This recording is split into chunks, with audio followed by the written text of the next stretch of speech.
আসসালামু আলাইকুম everyone, welcome to my another blog. ছিলাম বাজারে বাসার জন্য কিছু কেনাকাটা করার জন্য। আমাদের বাসা থেকে বাজার মোটামুটি একটু দূরেই, আমাদেরকে বাসে করে বাজারে যেতে হয়। আজকের ওয়েদারটা অনেক বেশি সুন্দর ছিল। বাস থেকে নেমে আমাদের একটু কফি খেতে ইচ্ছে করলো, তাই আমরা চলে গিয়েছিলাম 7-Eleven-এ। 7-Eleven থেকে কফি নিয়ে আমরা সরাসরি ইওন মলের দিকে চলে যাই। ইওন মলেই আমাদের আজকে কিছু বাজার করার ছিল।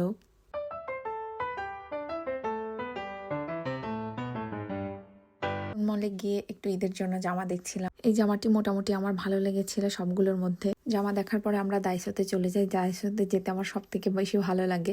দাইসোতে আমার জন্য কিছু শীট মাস্ক কিনে নেই। শীট মাস্ক গুলো অনেক রিজনেবল প্রাইসের মধ্যে, অনেক ভালো শীট মাস্ক গুলো। তারপর আমরা চলে যাই সবজি নিতে। করলা ভাজি খাওয়ার জন্য আমরা এখান থেকে একটা দেখে শুনে করলা নিয়ে নেই। করলার অনেক দাম জাপানে এসে দেখি করলার অনেক বেশি দাম।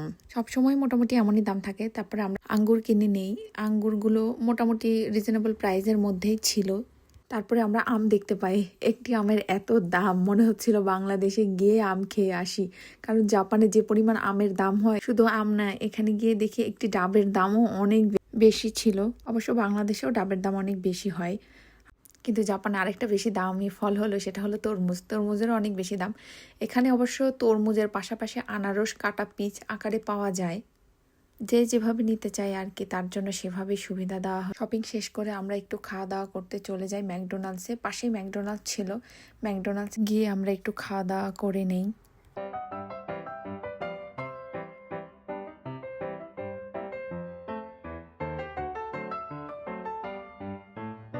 এটাই ছিল আজকের ব্লগ। সবাই